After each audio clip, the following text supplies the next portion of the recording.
யோபுவின் புஸ்தகம் 14ஆம் அதிகாரம் அதனுடைய 10வது வசனத்தை வாசிக்கலாம். யோபு 14:10.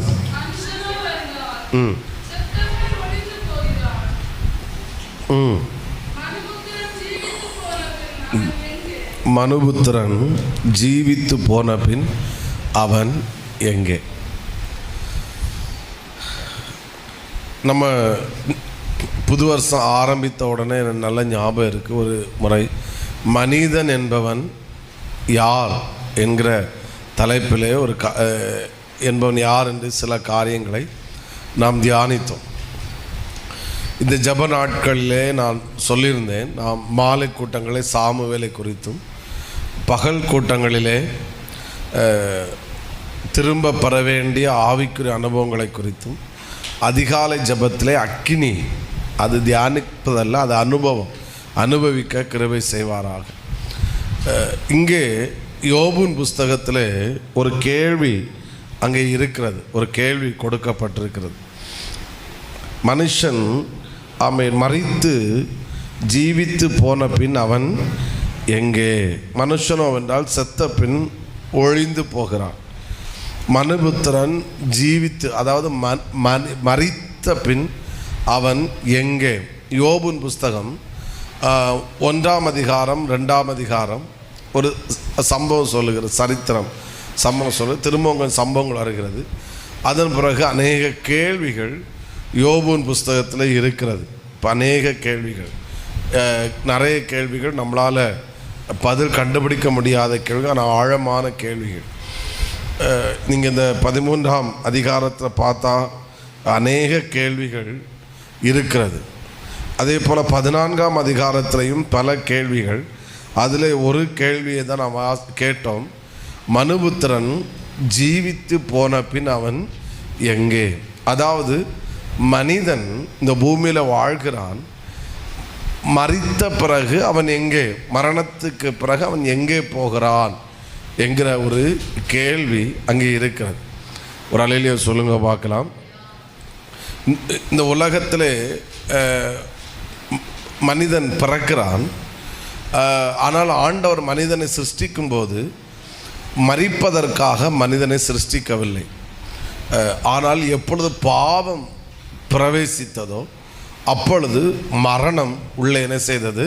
பிரவேசித்தது. அதற்கு முன்பு வரைக்கும் ஆதாமும் ஏவாளும் ஒரு மகிமையின் சரீரத்தில் அழகாய் வாழ்ந்து கொண்டிருந்தார்கள், ஸ்தோத்திரம். ஆனால் பாவம் பிரவேசித்த போது அவர்கள் திரும்ப மரணம் பிரவேசித்தது. முதல் மரணமே கொலையாகத்தான் இருந்துச்சு, காயின் கொலை செய்யப்பட்டார்.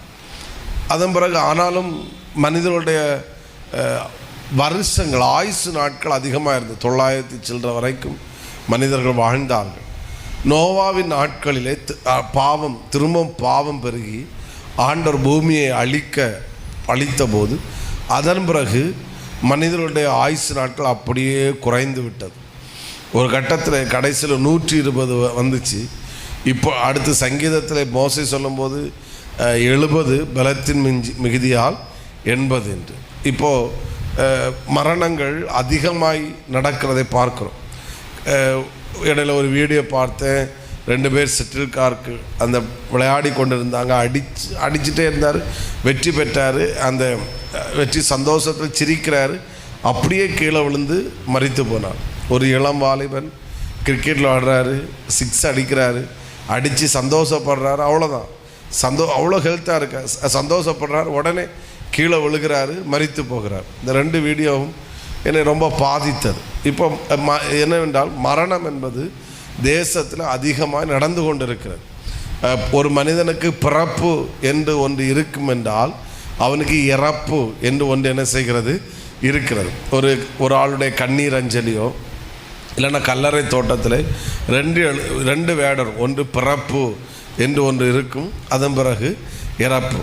அப்போது இந்த உலகத்தில் எல்லா மனிதனும் கண்டிப்பாக மரிக்கிறான், மரித்துதான் ஆக வேண்டும். இது இப்பொழுது நியமிக்கப்பட்டிருக்கிறது. சத்தமாக ஒரு அலையிலேயே சொல்லுங்க பார்க்கலாம். நாம் விரும்பினாலும் சரி விரும்பாவிட்டாலும் சரி மரிக்கிறோம். அதாவது நாம் என்ன செய்கிறோம்னா, இப்போது ஒவ்வொரு நாளும் நமக்கு வயதாகி கொண்டே என்ன செய்கிறது இருக்கிறது. இப்போ சிலர்லாம் நம்ம வெள்ளை கருத்த முடியோடு இருப்பாங்க. அதுக்கப்புறம் கொஞ்ச நாள் ஆகும்போது முடி என்ன செய்ய ஆரம்பிக்கும், ஸ்தோத்திரம், நரைக்க ஆரம்பிக்கும்.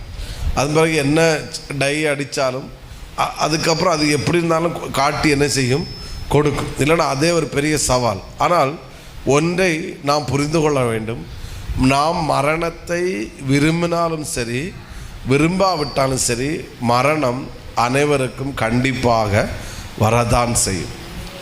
ஆனால் மரணத்துக்கு பிறகு ஒரு மனிதன் என்ன ஆவான் என்று எந்த புத்தகமும் சொல்லவில்லை. மரணத்துக்கு பிறகு ஒரு மனிதனுக்கு என்ன சம்பவிக்கும் என்று வேத புத்தகம் மட்டுமே தெளிவாய் சொல்லுகிறது. அல்லேலூயா. சத்தமோ ராமேன்னு சொல்லுங்க பார்க்கலாம். ஓகே. எனவே நான் கடந்த நாட்களில் சொன்னது போல் கர்த்தர் சித்தம் வந்த 3 சண்டே, இந்த வாரம், அடுத்த வாரம், அதுக்கு அடுத்த சண்டே, அதுக்குள்ளே முடியுமான்னு தெரியாது. ஒரு மனிதனுடைய மரணத்துக்கு பிறகு என்ன சம்பவிக்கும், அதாவது மரணத்திற்கு பின் மனிதன் எங்கே, இந்த கேள்வி நாம் இங்கே கேட்டோம். மனுஷன் ஜீவித்து போன பின் அவன் எங்கே, மரணத்திற்கு பின் மனிதன் எங்கே, என்ன நடக்கும் என்று இந்த ஜெப நாட்களில் இந்த 3 சண்டே நாம் தியானிப்போம். ஆண்டவர் இதை குறித்து நமக்கு கற்றுக் கொடுப்பாராக. இது எல்லா விசுவாசிகளும் அறிய வேண்டிய, புரிந்து கொள்ள வேண்டிய ஒரு சத்தியமாக என்ன செய்கிறது இருக்கிறது. சத்தமாக ஒரு ஆமேன்னு சொல்லுங்க பார்க்கலாம். ஓகே. முதலாவது ஒரு சில ஹெட்டிங் இவங்க போடுவாங்க. ஃபஸ்ட்டு நான் முதலாவது டாப்பிக்கை சொல்லிடுறேன், நம்ம எதை தியானிப்போம் இன்றைக்கு. முதலாவது 4 மரணத்தை குறித்து பைபிள் சொல்லுகிறது. முதலாவது 4 வித மரணங்களை குறித்து நாம் தியானிப்போம். அந்த தலைப்பில் சில தியானிப்போம். ரெண்டாவது, மரணத்துக்கு பின் மனிதனின் நம்பிக்கைகள். மனிதனுக்கு சில நம்பிக்கை இருக்குது, மரணத்துக்கு பிறகு என்ன நடக்கும், அது என்னென்ன நம்பிக்கைன்னு சில காரியங்களை சொல்ல முயற்சிக்கிறேன்.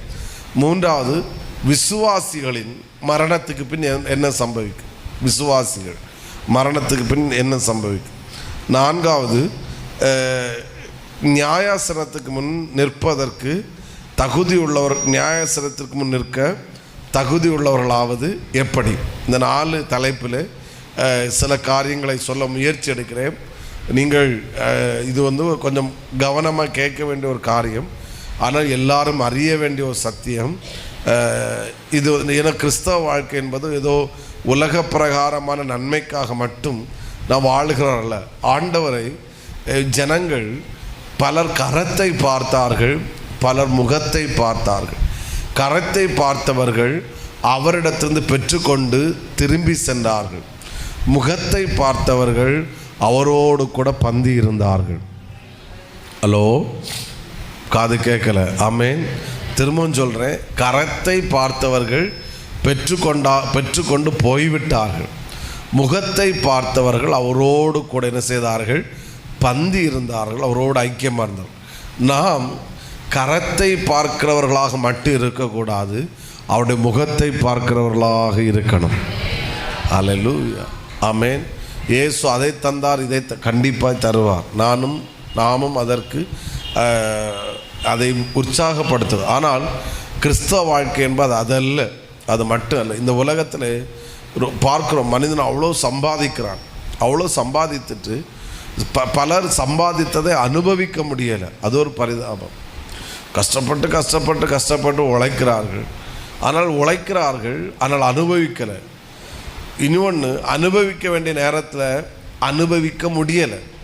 கேட்டால் டாக்டர் சொல்கிறாரு, சாப்பிடாத, தொடாத, காலை 2 சப்பாத்திக்கு மேலே உள்ளே இறக்காத. சோத்தர் ஆமேன்னு சொல்லுங்க பார்க்கலாம். சோத்தர் அப்படி சாய குடிங்க. நான் ஓகே, அப்படி இருக்கிறது.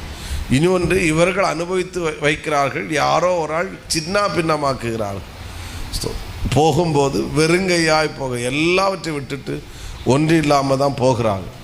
எனவே இந்த உலகத்திலே நான் வாழ்கிற காலம் கொஞ்ச காலம்தான். ஆமேன்னு சொல்லுங்க பார்க்கலாம். நிரந்தரம் அல்ல. ஆனால் இந்த உலகத்தில் நான் வாழ்கிற காலம்தான் என்ன சொல்ல, நாம் இனி எப்படி இனி மரணத்துக்கு பிறகுள்ள வாழ்க்கையை தீர்மானிப்பது இந்த உலகத்தில் இப்பொழுது நாம் வாழுகிற நாட்கள். திரும்பவும் சொல்லுகிறேன், மரணத்துக்கு பிறகு எழுதி கொள்ளுங்கள் இந்த வார்த்தை. மரணத்துக்கு பிறகு எப்படி இருக்க போகிறோம் என்பதை தீர்மானிப்பது நாம் இப்பொழுது வாழுகிற நாட்கள். ஆமென். இப்பொழுது வாழுகிறதை பொறுத்து தான் மரணத்துக்கு பிறகு நாம் எப்படி இருக்கிறோம். ஐஸ்வர்யவான் லாசரு சம்பவம் நமக்கு ஒரு மிகப்பெரிய எடுத்துக்காட்டு. அவன் குஷ்டரோகிய வாழ்ந்தாலும், ஆனால் அவன் ஆபிரகாமுக்கு மடிக்கு போனது அவன் அன்றைக்கு வாழ்ந்த வாழ்க்கை. ஐஸ்வர்யவானாய் வாழ்ந்தான், ஆனால் அவனும் பாதாளத்துக்கு போனது அவன் அன்றைக்கு வாழ்ந்த ஒரு வாழ்க்கை. ஒரு அல்லேலூயா சொல்லுங்க பார்க்கலாம், சத்தத்தை உயர்த்தி. ஹல்லேலூயா, ஸ்தோத்திரம், ஆமென். ஓகே, அப்போது நாம் இப்பொழுது நாம் வாழ்கிற வாழ்க்கை தான் நாம் இனி எப்படி வாழப்போகிறோம் என்பதை என்ன செய்கிறது, தீர்மானிக்கிறது. ஆமென் சொல்லுங்க பார்க்கலாம். ஓகே, அதனால் இப்போ ஓகே, நான் டாப்பிக்குள்ளே வர்றேன். அப்பொழுது எல்லாவற்றையும் உள்ளே கொண்டு வரக்கு ட்ரை பண்ணுறேன். வாய்ஸை கட் பண்ண லைவ். ஒரு அல்லேலூயா சொல்லுங்க பார்க்கலாம்.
விதமான மரணங்கள், 2 மரணம் நமக்கு நடந்து விட்டது.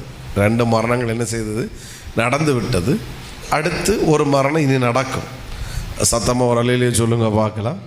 இன்னும் சத்தத்தை உயர்த்தி ஹல்லேலூயா. ஓகே, நாம் இதை குறித்து கவனிப்போம்.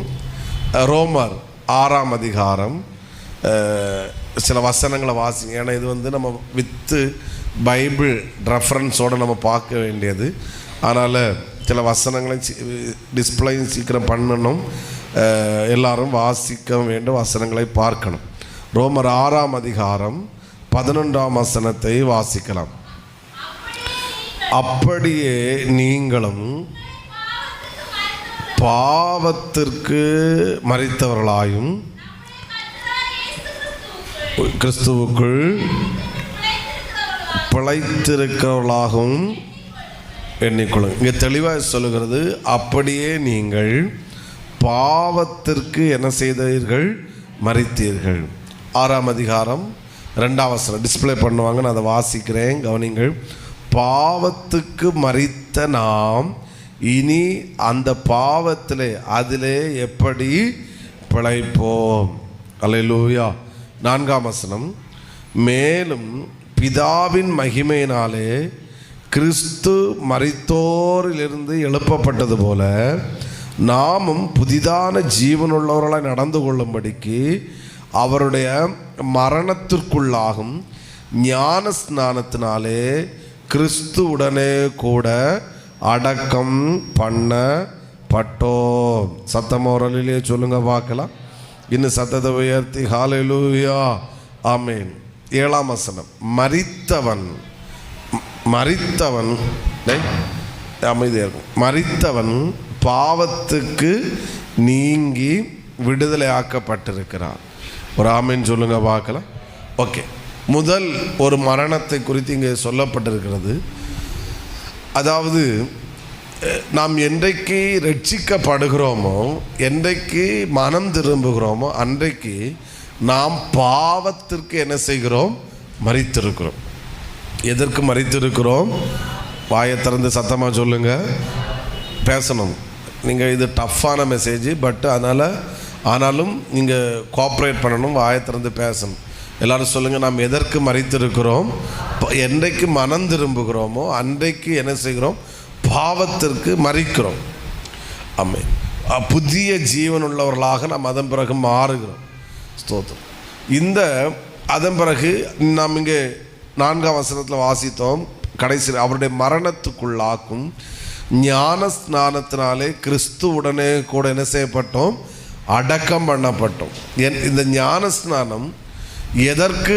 பல காரியங்கள் அடையாளம். நான் போன சண்டையும் யூத் ப்ரேயரில் ஞானஸ்நானத்தை கொடுத்து தான் சொன்னேன். இன்றைக்கும் அதை சில காரியங்களை கூட சொல்லுவேன். ஞானஸ்நானம் என்பது எதற்கு அடையாளம் என்றால், நாம் ஒருவரை தண்ணியில் முக்கி எடுக்கிறோம். அதற்கு அடையாளம் என்றால், இவன் பாவத்திற்கு என்ன செய்தான்? மரித்தான். இவனை கிறிஸ்துவோடு அடக்கம் பண்ணப்படுகிறோம். அடக்கம் பண்ணவுக்கு அடையாளமாகத்தான் என்ன செய்கிறோம்? அவனை தண்ணியில் என்ன செய்கிறோம்? முக்கி திரும்பவும் இவனை எழும்புகிறோம். இவன் கிறிஸ்துவோடு கூட உயிரோடு எழும்புகிறான். அப்போது யார் பரலோகத்துக்கு போவார்கள் என்றால், யார் பாவத்திற்கு மரித்தார்களோ, யார் கிறிஸ்துவோடு கூட அடக்கம் பண்ணப்பட்டார்களோ அவர்கள் வருகையில் எடுத்து கொள்ளப்படுவார்கள், அல்லது அவர்கள் மரித்தால் பரலோக ராஜ்யத்தை சுதந்தரிப்பார்கள். பாவத்துக்கு மரித்தேன்னு சொல்கிறவங்க சத்தமாய் ஆமென், ஹல்லேலூயா. சத்தமாக சொல்லுங்க, ஹல்லேலூயா. ஆமாம். அப்போ என்றைக்கு நாம் மனம் திரும்புகிறோமோ அன்றைக்கு ஒரு மரணம் நடக்குது நம்மை அறியாமலே. என்றைக்கு நாம் ரட்சிக்கப்படுகிறோமோ, இப்போ வருகிற சண்டே அந்த ஞானஸ்நானம் ஆளானை நம்ம நடத்த இருக்கிறோம். அப்போது நம்ம தண்ணியில் முக்கும்போது எதற்கு அடையாளம்?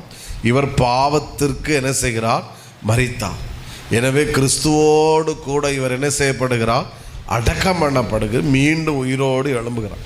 எப்பொழுது அவர் எழும்புகிறாரோ அதன் பிறகு அவர்கள் கிறிஸ்துவோடு கூட இணைக்கப்படுகிறார்கள். கிறிஸ்து என்கிற அந்த குடும்பத்தில், பரலோக ராஜ்யம் என்கிற ஒரு குடும்பத்தில் அவர்கள் இணைக்கப்படுகிறார்கள். ஆமென் சொல்லுங்க பார்க்கலாம். அவர்கள் பரலோகத்துக்கு சொந்தக்காரர்களாய் மாறுகிறார்கள். அவர்களுடைய பெயரும் ஜீவ புஸ்தகத்தில் என்ன செய்யப்படுகிறது? எழுதப்படுகிறது. எனவே ஞானஸ்நானம் டே என்பது அது ஜீவ புஸ்தகத்தில் பெயர் எழுதப்படுவது.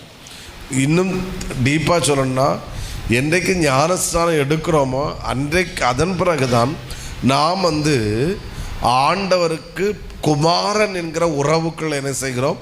வருகிறோம். என்றைக்கு இயேசு ஞானஸ்நானம் பெற்றாரோ அன்றைக்கு பிதாவானவர் வானத்திலிருந்து ஒரு சத்தம் இடுகிறார், இவர் என்னுடைய நேச குமார்.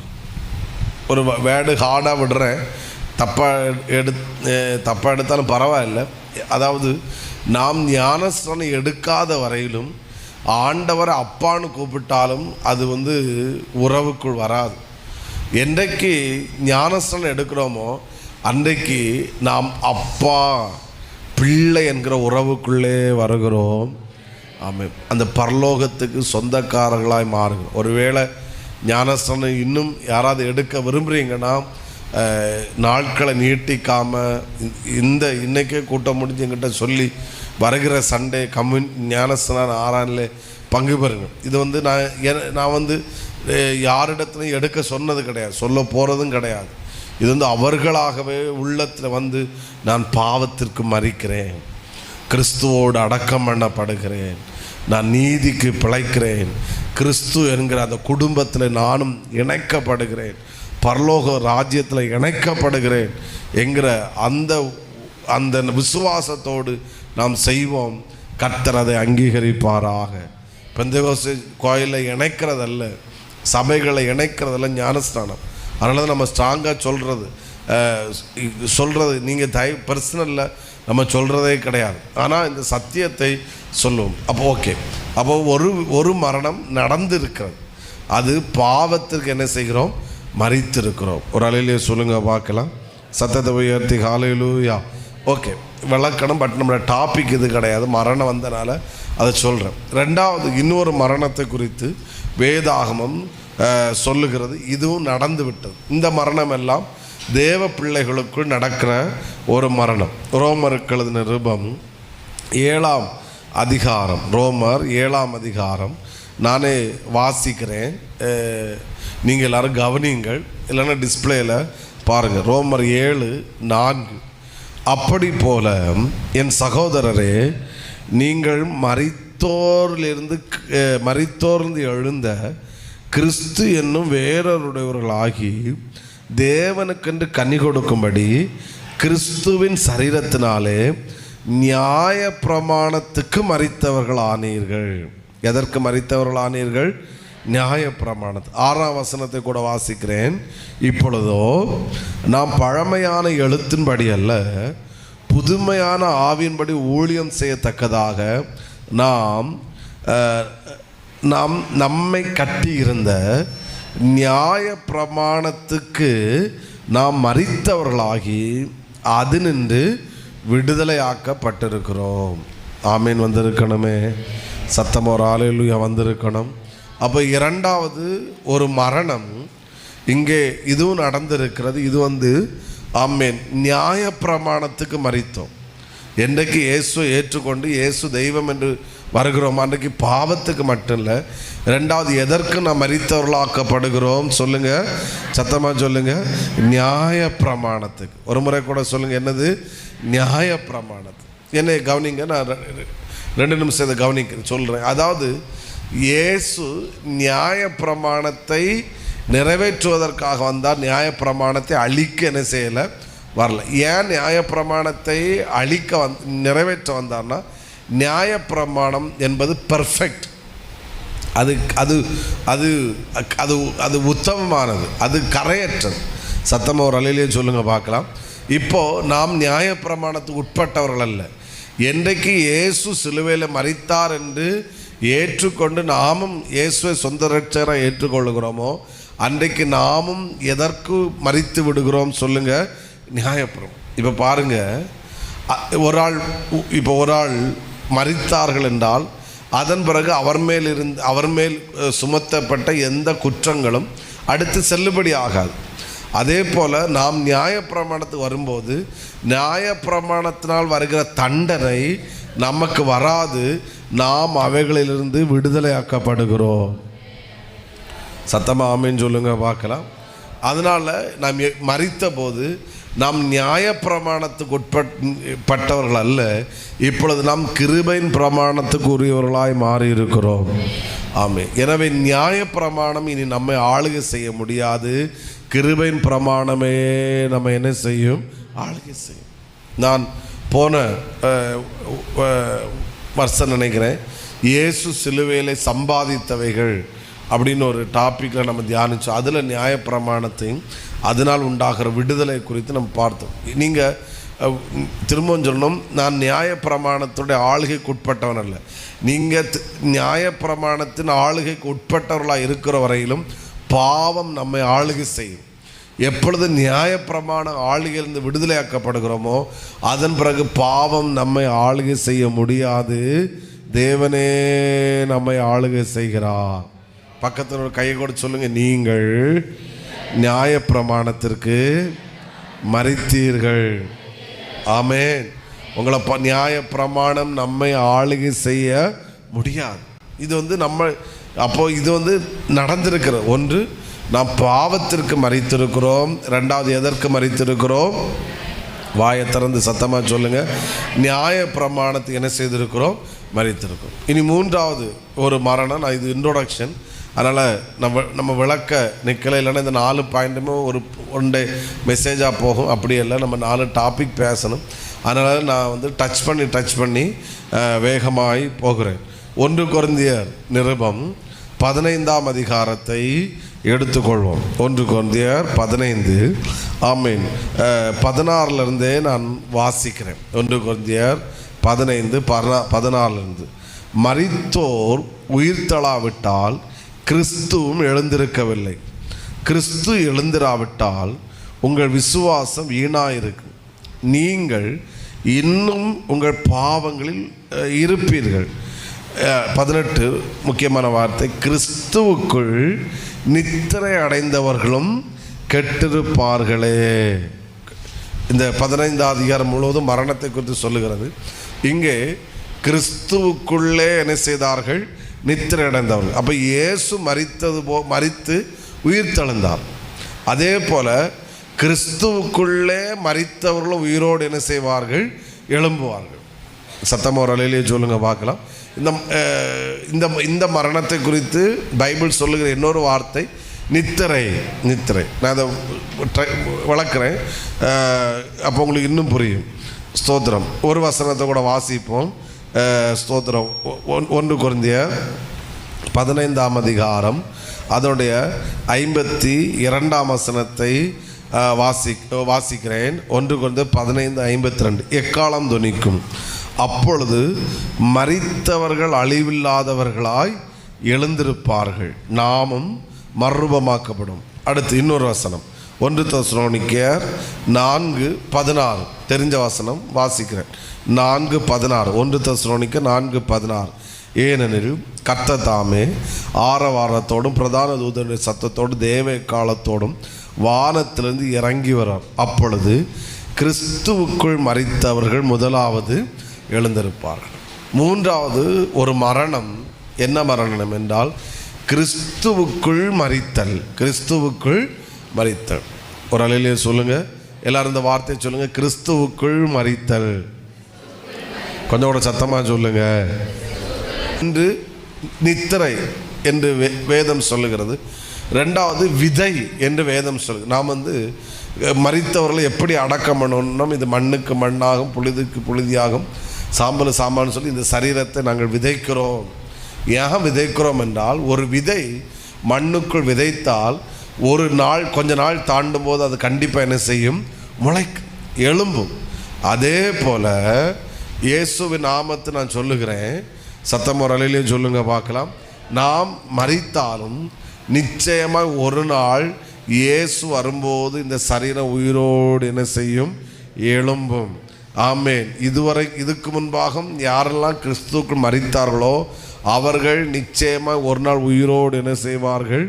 எழும்புவார்கள். இங்கே தெளிவாக சொல்லுகிறது, அப்பொழுது கிறிஸ்துவுக்குள் மரித்தவர்கள் முதலாவது என்ன செய்வார்கள்?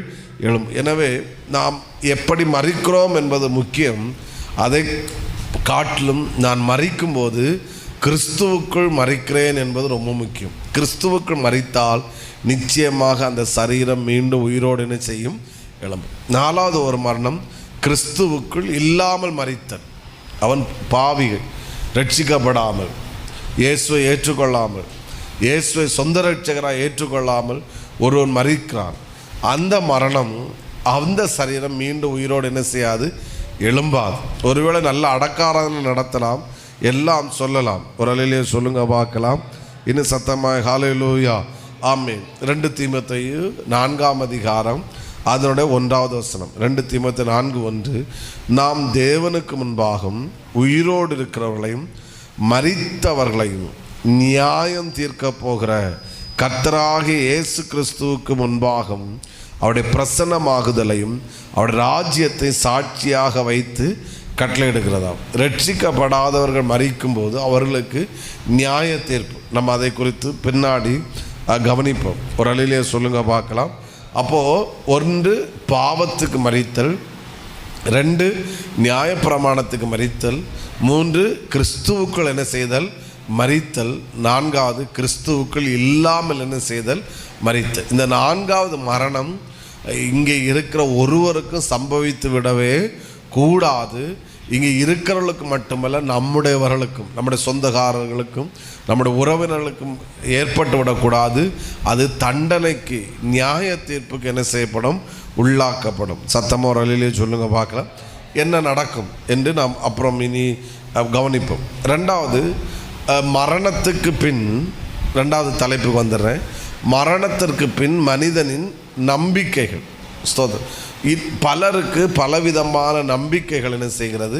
இருக்கிறது. சில நம்பிக்கைகளை நான் சொல்லுகிறேன், உலகத்தை கொஞ்சம் டச் பண்ணி வருகிறேன். ஒரு அலையிலே சொல்லுங்க பார்க்கலாம். தூக்கம் வருகிறவங்கெல்லாம் சத்தமாக ஹல்லேலூயா. ரொம்ப கவனமாக இருக்கிறீங்க. ஆமென் சொல்லுங்க பார்க்கலாம். ஸ்தோத்திரம். ஓகே, நீங்கள் இது வந்து போர் அடிக்கிற ஒரு சப்ஜெக்டு அப்படின்னு போர் அடிக்குதுன்னா என்னால் தைரியமாக சொல்ல முடியும், உங்களுடைய ரட்சிப்பில் ஏதோ சந்தேகம் என்ன செய்யுது இருக்குது. ஸோ இது வந்து டஃப்பானாலும் இது நம்மை என்ன சொல்ல நாம் அறிந்து கொள்ளணும். இந்த வெளிச்சத்தை கர்த்தர் நமக்கு தருவாராக. அதனால் இந்த வெளிப்பாடு உள்ளவங்க தைரியத்தோடு எதையும் ஜெயிப்பதற்கு மேற்கொள்வதற்கு கர்த்தர் கிருபை செய்வாராக. அநேகருடைய நம்பிக்கை, ஸ்பெஷலாக இந்துக்களுடைய நம்பிக்கையில் ஒரு நம்பிக்கை, ஒருவன் மரித்தால் அவனுக்கு மீண்டும் அவன் 7 ஜென்மம் உண்டு, மறுபிறவி என்ன செய்வான், எடுப்பான். இன்னும் கொஞ்சம் டீப்பாக சொல்லணும்னா, இந்த உலகத்தில் அவன் எப்படி வாழ்கிறானோ அதுக்கேற்றாற் போல தான் அவன் அடுத்த ஜென்மத்தில் என்ன செய்வான், வாழுவான். நல்லா வாழ்ந்தானா அடுத்த ஜென்மத்தில் ஒரு நல்ல மனுஷனாக வாழுவான், நல்ல முறையில் வாழும். இல்லை என்றால் சிலர் சொல்லுகிற வார்த்தை, அடுத்த ஜென்மத்தில் இவன் மிருகமாட்டோ அப்படியோ இப்படி என்ன செய்வான், பரப்பான். சில ஆவிக்குரியவர்களும் சொல்லுகிற ஒரு வார்த்தை உண்டு, அடுத்த ஜென்மத்தில் இவனை கல்யாணம் என்ன செஞ்சிடக்கூடாது, அடுத்த ஜென்மம்னு ஒன்று இருந்துச்சுன்னா. சோத்திரம். ஒரு பாஸ்டர் சும்மா ஜோக்கா சொன்னார், அடுத்த ஜென்மம்னு ஒன்று இருந்துச்சுன்னா எனக்கு ஆண்டவரும் பைபிளும் மட்டும் கிடச்சா போதும் அப்படின்னு சொல்லிட்டு சொன்னார். ரெண்டாவது சொன்னார், பைபிளிகளே ஒரு பெரிய பெருங்கூட்டம், ஒரு ஆயிரக்கணக்கான மக்கள் இருக்கு, அடுத்த ஜென்மம் சும்மா அப்படி விளையாட்டுக்கு சொன்னார், ஜென்மம்னு ஒன்று இருந்துச்சுன்னா சோத்திரம். இந்த மனைவி இவள் எனக்கு மனைவியாக என்ன செஞ்சிடக்கூடாது, வந்துடக்கூடாது. அதாவது பரலோகத்துக்கு போனால் கூட என்னை பக்கத்து சீட்டில் அவள் என்ன செஞ்சிடக்கூடாது, வந்துடக்கூடாது அப்படின்னார். அவங்க ஒய்ஃபே உட்கார வச்சுட்டு. சிலர் சொல்கிற பழக்கம் உண்டு, அப்படி ஒன்றும் வாய்ப்பு என்ன செய்யலை இல்லை. எபிரேயர் 9ஆம் அதிகாரம் 27ஆம் வசனம் சொல்லுகிறது, அன்றியும் வாசிங்க இந்த வசனத்தை, அன்றியும் ஒரே தரம் என்னது, எத்தனை மரணம்தான் உண்டு, சத்தமாக சொல்லுங்க, ஒரு மரணம் தான் என்ன செய்யுது உண்டு, ஒரே தரம் மரிப்பதும் பின்பு என்ன உண்டு, நியாய தீர்ப்பு மனுஷனுக்கு என்ன செய்யப்பட்டிருக்கு, நியமிக்க. பலமுறை மரணம் கிடையாது, பலமுறை பிறப்பு கிடையாது, ஒரே முறை பிறத்தல், ஒரே முறை மரித்தல், அடுத்து நியாய தீர்ப்பு தான். சத்தமாக ஒரு அல்லேலூயா சொல்லுங்க, காது கேட்கல, சத்தத்தை உயர்த்தி. ஆமென். அதனால் எத்தனை அடுத்த ஜென்மம் இந்த ஜென்மம் ஒன்றும் கிடையாது, ஒரு ஜென்மந்தான் உண்டு, ஒரே ஒரு வாழ்க்கை தான் நமக்கு உண்டு. இந்த வாழ்க்கை இயேசுவுக்காய் வாழ்ந்து வெற்றியாய் வாழ்ந்து கிறிஸ்துவுக்குள் மரிப்பதற்கு கர்த்தர் கிருபை தருவாராக. அல்லது அவர் வரும்போது நாம் எடுத்துக்கொள்ளப்படுவதற்கு கர்த்தர் அனுக்கிரகம் பண்ணுவாராக. ஒரு ஆமீன் சொல்லுங்க பார்க்கலாம்.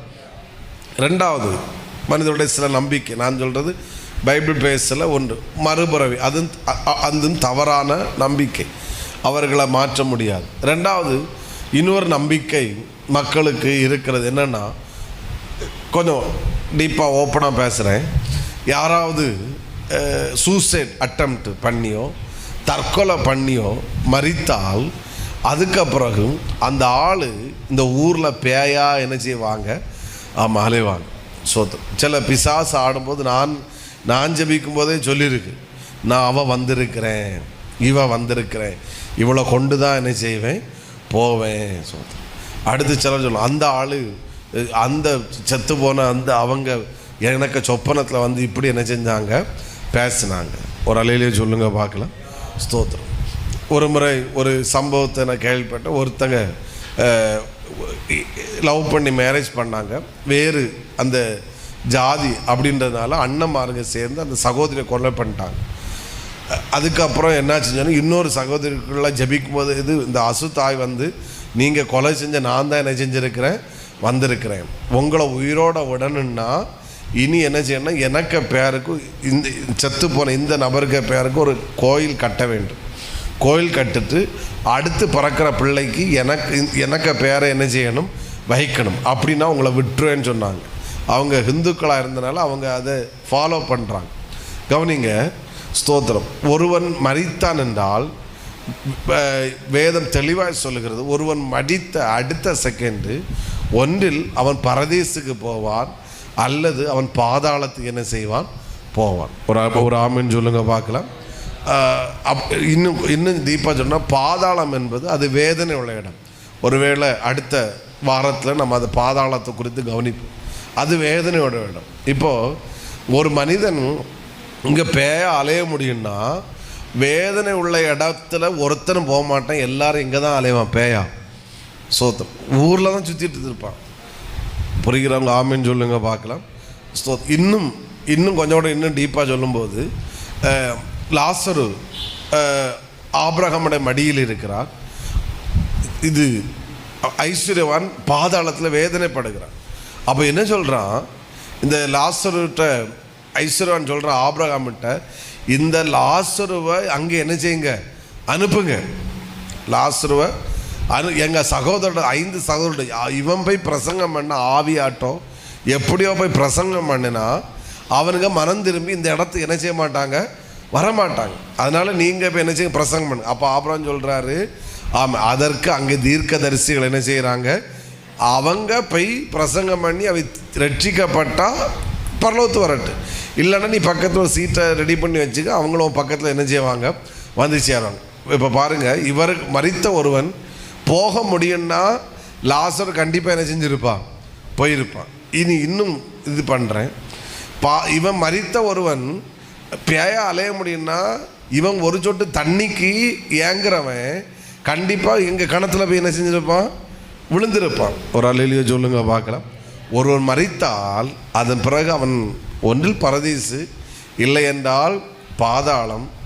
அவன் அதை தவிர பேயாகவோ நாயாகவோ கோழியாகவோ எங்கே என்ன செய்ய முடியாது, சுற்றுவதற்கு வாய்ப்பே இல்லை. அப்போ நீங்கள் இன்னொரு கேள்வி கேட்கலாம், பாஸ்டர் அப்போ நான் அவன் வந்திருக்கேன், இவன் வந்திருக்காங்க, சொப்பனத்தில் வந்திருக்கிறது, அப்போ அது என்னவென்றால் சாத்தான் ஒளியின் தூதனோட வேஷத்தை என்ன செய்கிறான், தரிக்கிறான். அவன் தந்திரசாலி.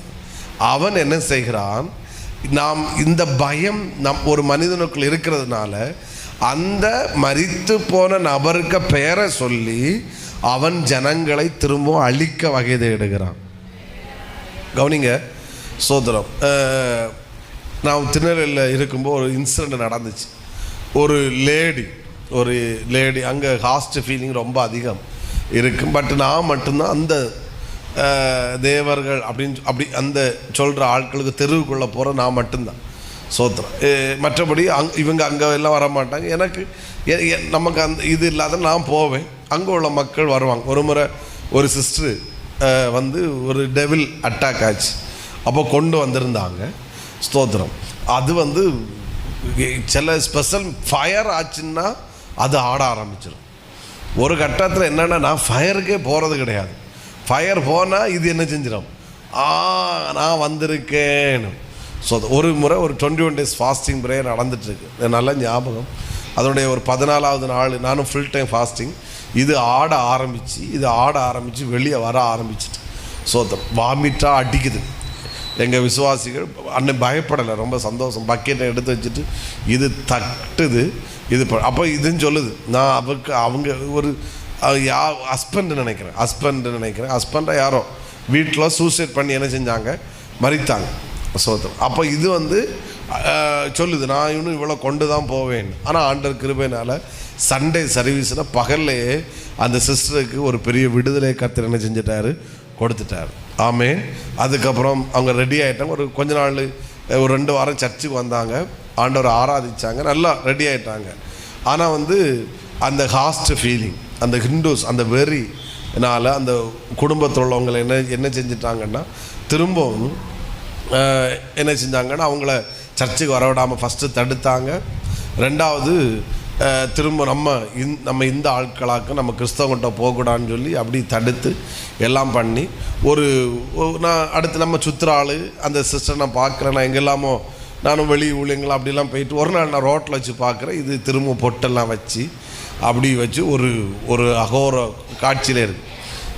நான் அதை பார்க்கும்போது எனக்கு ரொம்ப இந்த சிஸ்டர் வாமிட் எடுத்ததுனால வாமிட்டை பார்த்து எனக்கே வாமிட் வந்துட்டு எங்கள் பக்கெட்டில் வாங்க சொல்லிட்டு நான் போய் என்ன செஞ்சுட்டேன். ஏன்னா அப்படி அடித்து தள்ளுது. ஆனால் எனக்கு ஒரு பாரம், எப்படியா அந்த இவங்க விடுதலையாக்கப்படணும், ஹிந்துலேருந்து வந்தாங்க அப்படின்னு ஆண்டவர் டெல்லியூர் ஆயிட்டாங்க. அடுத்து கடைசியில் பார்க்குறேன், திரும்பவும் பழையது போல் கயிறெல்லாம் கட்டி பழையது. நான் என்னை பார்த்தோன்னே அவங்களுக்கு வெக்கம் வந்துச்சு. நான் கேட்டேன் ஏன் அப்படின்னு.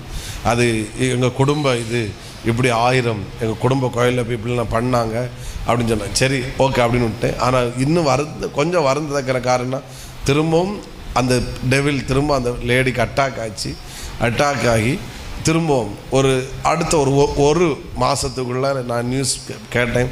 அது புருஷன் எப்படி மரித்தாரோ அதே போல் இந்த லேடியும் சூசைட் பண்ணி மரிச்சிட்டு கொண்டுட்டு. அப்போது அந்த பிசாசு ஜனங்களை அழிப்பது தான் என்னது வேலை. என்னுடைய ஊழியத்தில் பல இன்சிடெண்ட் உண்டு, மறக்க முடியாத இன்சிடெண்ட்டு. இங்கே அப்படி ஒன்று நடக்கலை. திருநெல்வேலியில் பல இன்சிடெண்ட் என்னுடைய மினிஸ்ட்ரி, அது என்னால் லைஃப்பில் மறக்க முடியாது. அதில் ஒரு இன்சிடெண்ட்டாக இந்த இன்சிடெண்ட் எனக்கு அவ்வளோ கோபம் இருந்துச்சு. அந்த லேடியோட அப்பா அந்த ஆள் ஹிந்து மேன், சர்ச்சுக்குள்ளே வெளியே இருந்தார். அவருக்கு அவ்வளோ ஆதங்கம். எனக்கு கோபம் என்னென்னா, திரும்பவும் இந்த ஒரு ஆளை நீங்கள் காலி பண்ணிட்டீங்களே, இப்போ என்னாச்சு? அவங்களுக்கு மரித்தாலும் பரவாயில்ல, வெறி, அவ்வளோ ஆதங்கம். ஸோ அப்போது பிசாசு என்ன செய்கிறான்னா, நான் எடுப்பேன் அந்த நபருக்கு பேரை சொல்லி திரும்பவும் ஜனங்களை அழிப்பது தான் சாத்தானுக்கு வேலை. ஆமேன்னு சொல்லுங்கள் பார்க்கலாம். அதனால் மரித்த அவன் பந்தேவஸில் மரித்தாலும் சரி, பாஸ்டா மரித்தாலும் சரி, மந்திரவாதியாக மரித்தாலும் சரி, மரித்த ஒருவரும் திரும்ப பேயாக அலைய முடியாது. வேதம் சொல்லு, ஒரே தரம் மரிப்பதும் பின்பு என்ன செய்வது? நியாய தீர்ப்பு அடைவது. ஆமேன்னு சொல்லுங்கள் பார்க்கலாம். அதனால் ஆத்தா வந்திருக்கேன், மாரியம்மா வந்திருக்கிறேன், அவள் வந்திருக்கிறா. எனக்கு அம்மா வந்து தண்ணி கேட்டால், எனக்கு பாட்டி வந்து சோறு கேட்டால் நான் கொடுத்தேன், மொட்டை மாடியில் கொண்டு வச்சேன். காக்கா வந்து போயிட்டு எடுத்துகிட்டு போச்சுன்றதெல்லாம் மூட நம்பிக்கைகள். ஆமேன். சத்தமாக ஒரு அலையிலேயே சொல்லுங்கள் பார்க்கலாம். மூன்றாவது, இந்த 2 ஹிந்துக்களோட நம்பிக்கை. மூன்றாவது ஓப்பனாகவே சொல்கிறேன், ஆர்சி மக்களுடைய இன்னொரு நம்பிக்கை உண்டு. அது என்னென்னா, ஒருவன் மரித்தான் என்றால் அவனுடைய ஆவி இங்கே சுற்றிட்டே இருக்கு ஒன்று. இல்லைன்னா அவங்க இன்னொரு நம்பிக்கை என்னென்னா, அவங்க பாவத்தில் மரித்தால் அப்படி இருப்பாங்க. அந்த கல்லறை திருநாள் என்று சொல்லி ஒன்று உண்டு. அன்றைக்கு என்ன செய்வாங்கன்னா, மெழுகுவர்த்தியெல்லாம் கொண்டு போய் அந்த கல்லறைக்கு முன்பாக போய் ஜனங்கள் அந்த கல்லறை க்ளீன் பண்ணி சுத்தம் பண்ணி அந்த கல்லறைக்கு முன்னாடி நின்று அவங்களுடைய அந்த ஜபம் ஏதோ பயணம் என்ன செய்வாங்கன்னா, அந்த மரித்து போன ஆள் பாவத்தில் மரிக்க இவங்க ஜபம் பண்ண கொடிய பாவி கொஞ்சம் பாவியாக மாறும், அடுத்து கொஞ்சம் நல்லா பாவியாக மாறும், அடுத்து நல்லா பாவியாக மாறி கடைசியில் அவர் என்ன செஞ்சிருவார்? பரலோகம் போயிடுவார். அதை உத்தரிக்கும் ஸ்தலம்னு என்ன செய்வாங்க? சொல்லுவாங்க. ஒரு அலையிலேயே சொல்லுங்க பார்க்கலாம். அதுவும் தவறான ஒரு நம்பிக்கை. கல்லறை ஒரு ஆள் மரித்த பிறகு கல்லறையில் போய் என்ன செஞ்சும் ஒரு பிரோஜனம் இல்லை. கல்லறை திருநாள், கல்லறையில் போய் கூட்டம் நடத்தியது, அதெல்லாம் வேதத்துக்கு முரண்பாடானது. ஒரு ஆமேன்னு சொல்லுங்க பார்க்கலாம். இந்த உலகத்தில் நான் தான் ஆரம்பிச்சு, இந்த உலகத்தில் நாம் எப்படி வாழ்கிறோமோ அதை பொறுத்து தான் நம்ம வந்து மரணத்துக்கு பிறகுள்ள வாழ்க்கையை தீர்மானிப்பது. இந்த உலகத்தில் குடிகாரனாக வாழ்ந்துட்டு அடுத்து கல்லறைக்கு போன பிறகு உயிரோடு இருக்கிறவங்க பூசை செஞ்சு என்ன பரலோகத்துக்கு அனுப்ப முடியும் என்பது தவறான நம்பிக்கை. அது முட்டாள்தனமானது, வேதத்துக்கு முரண்பாடானது. ஆமேன்னு சொல்லுங்க பார்க்கலாம். இந்த உலகத்தில் வாழும்போது நான் அறிக்கையிடணும், இயேசு தெய்வம். போன வாரம் யூத் பிரேயரில் நான் பிள்ளைகிட்ட சொன்னேன், ரட்சிப்பென்னா என்ன? நம்ம எல்லாரும் அறிக்கை பண்ணணும், இயேசுவே தெய்வம் என்று என் இருதயத்தில் விசுவாசித்து ஆமென் என் வாயினால் அறிக்கையிட்டு அவரை ஏற்றுக்கொள்ளும் போது நான் ரட்சிக்கப்படுகிறேன். ரோமர் 10ஆம் அதிகாரம் எடுக்க வேண்டாம், 9ம் 10ம் உள்ள வசனங்கள். ஒரு அலையிலேயே சொல்லுங்க பார்க்கலாம். இன்னும் சத்தத்தை உயர்த்தி ஹல்லேலூயா ஸ்தோத்திரம். அப்போது ஒரு உத்தரிக்கும் ஸ்தலமும் கிடையாது. மரித்த பிறகு எந்த பூசை செய்தும் ஒருவரை எங்கே அனுப்ப முடியாது. ஆமென்னு சொல்லுங்க பார்க்கலாம். இந்த உலகத்திலே நாம் வாழ்வதுக்கு ஏற்றால் போல் தான் நம்முடைய வாழ்க்கை எங்கே போவது என்பதை என்ன செய்கிறது? தீர்மானிக்கிறது. 4வது இன்னொரு மனிதருடைய இன்னொரு நம்பிக்கை. இது நாஸ்திகருடைய ஒரு நம்பிக்கை. அதாவது என்ன நம்பிக்கைன்னா, ஒருவன் மரித்ததோடு அவன் வாழ்க்கை முடிந்து விடுகிறது.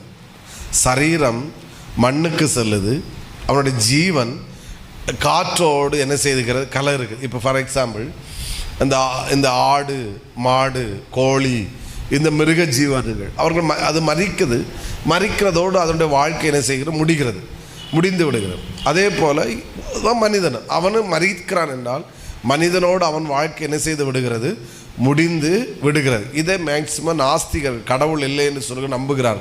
அதனால் இந்த உலகத்தில் இருக்கிற வரைக்கும் நல்லா வாழணும், என்ஜாய் பண்ணி வாழணும், முடிஞ்சால் மற்றவங்களுக்கு நன்மை செய்யணும், இல்லைன்னா நமக்கு கிடைச்ச வாழ்க்கையை அனுபவித்து வாழ்ந்துட்டு போயிட்டு என்ன செய்ய வேண்டியதான், இருக்க வேண்டியதான் என்று நாஸ்திகர்கள் நம்புகிறார்கள்.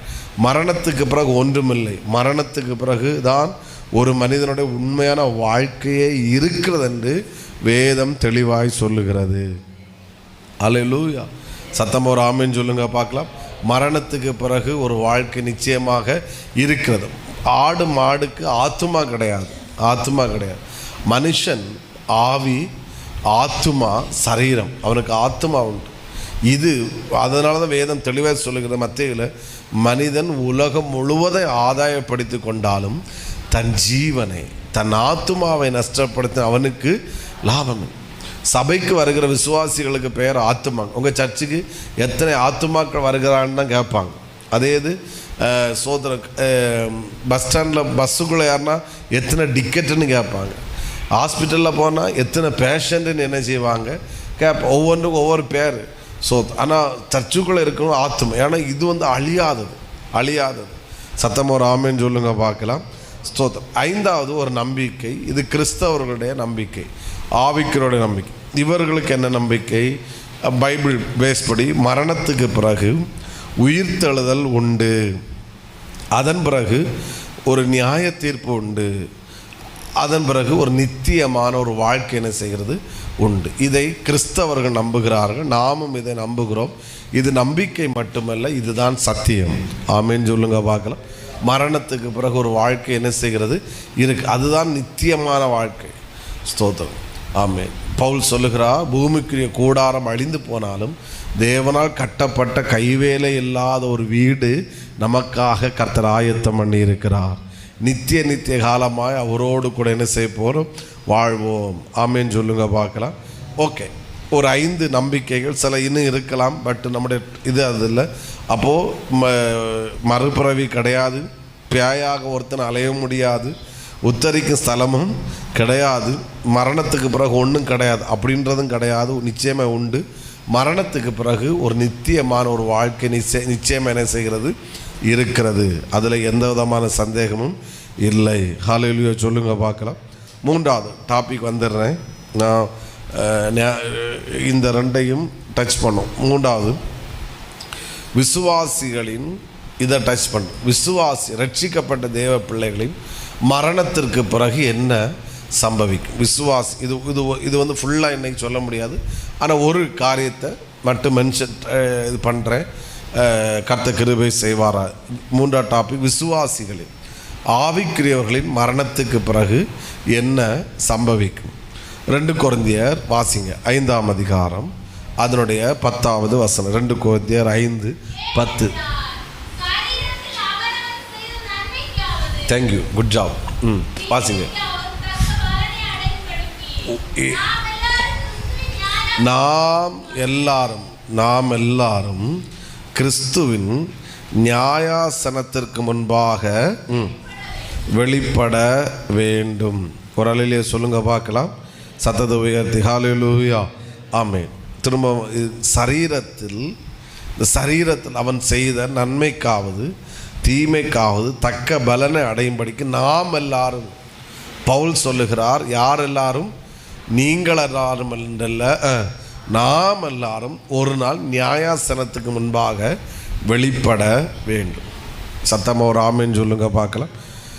ஓகே, அப்போது மரித்த ஆவிக்குரியவர்கள், கிறிஸ்தவர்னு சொல்லக்கூடாது, ஆவிக்குரியவர்கள் அல்லது விசுவாசிகள், இவர்கள் எல்லாரும் ஒரு நாள் நியாயாசனத்துக்கு முன்பாக மரணத்துக்கு பிறகு போய் என்ன செய்வார்கள்? நிற்பார்கள், வெளிப்பட வேண்டும். இதிலிருந்து நான் இந்த வசனத்தை பேஸ் பண்ணி சில காரியங்களை சொல்கிறேன். கர்த்தர் கிருபை செய்வாராக. ஒரு அலையிலே சொல்லுங்க பார்க்கலாம். இந்த நியாயாசனம் என்பதுடைய கிரேக்க பதம் பீமா, BEEMA, பீமா. ஸ்தோத்திரம். ஒரு ஆளிலே சொல்லுங்கள் பார்க்கலாம். அதாவது இது என்னன்னா, இந்த நியாயாசனம் அப்படின்றதுனால நம்ம இது சொல்கிறேன். அதாவது கிரேக்க நாட்டில் ஏதேன்ஸ் அப்படின்ற நகரத்தில் இந்த பவுல் இந்த நிருபத்தை எழுதும்போது அந்த காலகட்டத்தில் ஒலிம்பிக் போட்டி நடைபெறும். ஒலிம்பிக் போட்டி. அப்போ ஒலிம்பிக் போட்டியில் வெற்றி பெறவங்களுக்கு கிரீடம் கொடுப்பாங்க, ஒலிவ இலையினாலான கிரீடம். அதனால தான் பவுல் சொல்லும்போது அவர்கள் அழிவுள்ள கிரீடத்தை பெரும்படிக்கு அப்படி ஓடுகிறார்கள், நாமும் அழியாத கிரீடம், அழிவில்லாத கிரீடம். அப்போ ஏதென்ஸ் நகரில் ஒலிம்பிக் போட்டியில் வெற்றி பெற்றவர்களுக்கு அந்த ரோம பேரரசன் உட்கார்ந்து அவர்களுக்கு பரிசு கொடுப்பதற்கு அவன் உட்கார்ந்து இருக்கிற அந்த சிங்காசனம் அல்லது அந்த அரியாசனத்துக்கு பேர் தான் என்னது? நியாயாசனம். ஒரு அழிலே சொல்லுங்கள். அதாவது இது இந்த வேர்டு ரொம்ப முக்கியம். நியாயம், அந்த சிங்காசனம் என்பது அது நியாயம் தீர்க்கிற ஆசனம் கிடையாது, அது பிரதிபலனை கொடுக்கிற ஒரு சிங்காசனம். ஒரு அழிலே சொல்லுங்க பார்க்கலாம். சத்தத்தை உயர்த்தி ஹல்லேலூயா.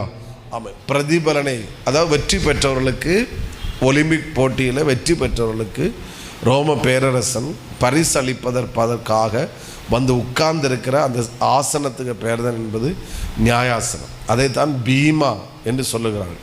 அதே போல் இந்த உலக ஓட்டத்தை, இந்த சரீரத்தில் வாழ்ந்து இந்த உலக ஓட்டத்தை வெற்றியாய் ஓடி முடித்தவர்களுக்கு தேவன் பரிசளிப்பதற்காக உட்கார்ந்திருக்கிற அந்த ஆசனத்தை தான் இங்கே நாம் எல்லாரும் ஒரு நாள் இதற்கு முன்பாக நியாயாசனத்துக்கு முன்பாக, அதாவது இன்னும் டீப்பாக சொல்லணும்னா, ரட்சிக்கப்பட்ட தேவ பிள்ளைகளுக்கு நியாய தீர்ப்பு கிடையாது. விசுவாச பிள்ளைகளுக்கு, ரட்சிக்கப்பட்டவர்களுக்கு தேவனிடத்திலிருந்து பிரதிபலன், பரிசளிப்பு மட்டுமே உண்டு. அப்போது நியாயாசனத்துக்கு முன்பாக நாம் நிற்பது நியாயம் தீர்க்கப்படுவதற்காக அல்ல. நியாயாசனத்துக்கு முன்பாக நாம் நிற்பது தேவன் நமக்கு அளிக்கிற பிரதிபலனை பெற்றுக்கொள்வதற்காகத்தான் நாம் அவருக்கு முன்பாக நிற்கிறோம். இப்போ புரிஞ்சிருக்குன்னு நினைக்கிறேன். கொஞ்சம் சத்தமாக ஒரு ஆமென் சொல்லுங்க பார்க்கலாம். கிறிஸ்துவுக்குள் மறிக்காதவர்கள் அவர்கள் நியாய தீர்ப்புக்கு நிற்பார்கள். அது நம்ம இன்னும் டச் பண்ணோம். அப்போது இந்த உலகத்தில் நம்ம வெற்றியாக ஓடணும், ஆண்டவருக்காக வாழ்ந்தோம், ஆண்டவருக்காக ஜீவித்தோம். அதற்காக ஆண்டவருக்கு முன்னாடி அந்த என்ன சொல்ல, அந்த சிங்காசனத்துக்கு முன்னாடி நாம் போய் நிச்சயம் ஒரு நாள் வெளிப்படுவோம். அன்றைக்கு அவர் நமக்கு நம்மை நியாயம் தீர்க்க மாட்டார். அன்றைக்கு நான் ஓடின ஓட்டத்திற்காக நமக்கு பரிசளிப்பார், பிரதிபலனை நமக்கு என்ன செய்வார்? தருவார். இதில் இன்னொரு வேர்டு வருது, செய்த நன்மைக்காவது தீமைக்காவது. அந்த வேர்டை நான் டச் பண்ண, அது எதை குறிக்குதுன்னா, அதுக்கும் எபிரேய பதம் பல இருக்குது. இப்போ அதை சொல்லிகிட்டு இருந்தால் போகிற அது பைபிள் காலேஜ் மாதிரி மாறிடும். ஸோ அதாவது என்னென்னா, அந்த தீமை என்பது அவன் ஆண்டவருக்காக ஓடினான், இயேசுக்காக ரட்சிக்கப்பட்டான், ஞானஸ்நானம் பெற்றான், ஆண்டவருக்காக வாழ்ந்தான். ஆனால் பெரிய ஓட்டத்தை வெற்றியாக ஓடி என்ன செய்யலை? முடிக்கலை. ஓட்டத்தை ஓடி முடிக்காவிட்டாலும் ஆனால் கிறிஸ்துவுக்காக வைராக்கியம் என்ன செய்தால்? வாழ்ந்தான். ஆமென் சொல்லுங்க பார்க்கலாம். அதனால அந்த ஒரு பெரிய வெற்றி இல்லாவிட்டாலும் சாதிக்காட்டாலும், ஆண்டவருக்காக பெருசாக சாதிக்காட்டாலும் ஆண்டவருக்காக வாழ்ந்தான் என்பதற்காகத்தான் ஆண்டவர் அதற்காகத்தான் அந்த தீமை என்கிற வார்த்தை என்ன செய்யப்படுகிறது? பயன்படுத்தப்படுகிறது. சத்தமோரலிலே சொல்லுங்க பார்க்கலாம். அப்போது கிறிஸ்தவர்கள் மரணத்துக்கு உடனே, மரித்த உடனே என்ன சம்பவிக்கும், அது அப்புறம் பேசுவோம். அப்போது ஒருவன் ஆவிக்குரியவன் மரித்த பிறகு அவன் எங்கே போகிறான் என்றால், தேவனுடைய சிங்காசனத்துக்கு முன்பாக பிரதிபலனை பெற்றுக்கொள்ளும்படியாக போகிறான். இந்த உலக ஓட்டத்தில் அவன் வாழ்ந்ததற்கான பிரதிபலன்களை கர்த்தர் ஒரு நாள் ஆண்டவருக்காக வாழ்ந்தவர்களுக்கு நிச்சயமாய் கொடுக்க போகிறார். அதிலே நாமும் பங்காளிகளாய் கர்த்தர் நம்மை வைப்பாராக. சத்தமாக ஒரு அழிலே சொல்லுங்க பார்க்கலாம். ஓகே, அப்போது நியாயாசனத்துக்கு முன்னாடி கிறிஸ்தவர் ஆவிக்குள் நிற்பாங்க. இந்த உலக ஓட்டத்தை ஓடினவர்கள் அவர்கள் பிரதிபலனை பெற்றுக்கொள்ளும்படியாக நிற்பார்கள். அவர்களுக்கு நியாய தீர்ப்பு கிடையாது. அடுத்து இதில் இன்னும் இன்னொரு சந்தேகத்தை கேட்குறேன். அடுத்த ஒரு கேள்வி, அப்போ நியாயாசனம், அந்த பீமா, அந்த நியாயாசனம் அது எப்பொழுது என்ன செய்யும், சம்பவிக்கும், அல்லது எப்பொழுது ஆண்டவர் ஸ்தாபிப்பா?